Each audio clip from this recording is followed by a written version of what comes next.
This is part 5 of the flash flooding and burn scar video series from the National Weather Service in Spokane. Our final video talks about planning and assessing your risk in a burn scar area. Being prepared for a flash flood after a wildfire starts with assessing your risk. We showed you this slide in part 1 of our video series. Remember that slope of the burn area and the burn intensity are two components that determine flood risk. Steep slopes that are burned hot will be the most at risk.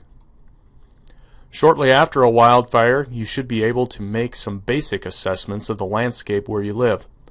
Severe burns or hot burns like the one in this picture are at high risk for flash flooding and debris flows. This is the first creek burn scar above Lake Chelan, which occurred in the summer of 2015. First, look at the destruction of the forest canopy. Nearly 100% of the rain will reach the ground following the loss of a lush tree canopy. Second, notice the lack of vegetation and litter on the forest floor to intercept runoff. And third, look at the scorched earth on this slope. The fire has chemically altered the soil's properties, and for 2 or 3 years after the fire, soil will repel water, leading to rapid runoff. Here is an example of a cooler burn. Areas like this may still be susceptible to flash flooding, but the situation is not as dire as in our previous slide. These pictures from the Carlton complex of 2014 show portions of the forest canopy still intact. Although the trees in this picture on the right look dead, the needles on the trees will still capture rain before reaching the ground. A good deal of the underbrush and surface litter remains in the picture on the left, which is good for slowing runoff. Please realize that these pictures do not represent the flood risk for the entire Carlton complex. Some portions of the Carlton fire burned much hotter and will have a high risk of flash flooding for years to come. Many of the Washington burn scars of 2015 have been or will be assessed by trained professionals. The Burned Area Emergency Response, or BAER program, brings teams of hydrologists, soil scientists, engineers, and other scientists to identify the highest flood and slide risk areas.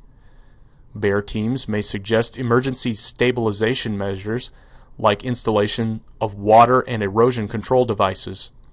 Warning signs may also be posted to identify high-risk areas. BAER teams will work with local emergency managers. Keep an eye out for special community meetings dealing with flash flood risk assessment. Attending these meetings could be an important step in preparing yourself for the heightened flood risk that comes with wildfire burn scars.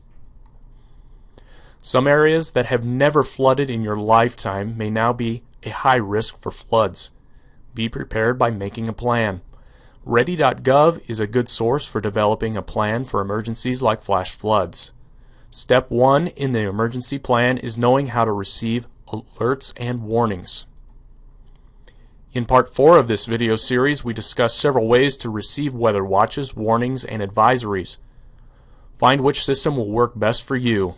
Receiving timely warning information is important because minutes count in these rapidly evolving flash floods. Step 2 is planning a route to escape the flood danger or knowing how and when you should shelter in place. Before the storm, identify trouble spots like creeks, ditches, and low-lying areas that may be the most prone to flooding. Then plan your escape route accordingly. Most flash flood deaths occur in automobiles, so have an alternate escape route in your emergency plan. Most importantly, never drive into water of unknown depth. Perhaps the best plan for where you live is to simply move to higher ground until floodwaters recede. Step 3. Have a safe meeting place for you and your family. If you do need to evacuate, have 3 designated meeting places and write them down in your emergency plan. For a household emergency, define a meeting place in your neighborhood, like your mailbox, your driveway, or a neighbor's house. If your neighborhood is not safe, designate a meeting place in your town, like the library, a community center, a church, or with a family friend.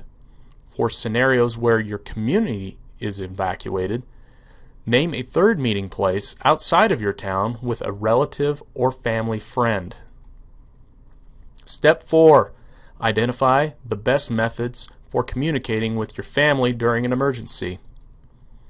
When making your plan, ask this question: how will my family get in touch with me if cell phones, internet, or landlines don't work? There may be no easy answer to this question. However, having a list of safe meeting places, addresses, and family contact information may be helpful if you become separated from your family during an emergency. Step 5. Assemble a disaster kit. Visit ready.gov/kit for a comprehensive list of items to include in your disaster kit. One of the most important items to include is a list of safe meeting places as well as emergency contact information. This list may prove valuable if you have to evacuate your neighborhood quickly. Also include water, food, first aid, cash, a change of clothes, and a cell phone charger in your disaster kit. For more information about topics covered in this video, visit these websites. And thank you for viewing the Flash Flooding and Burn Scar video series from the National Weather Service in Spokane.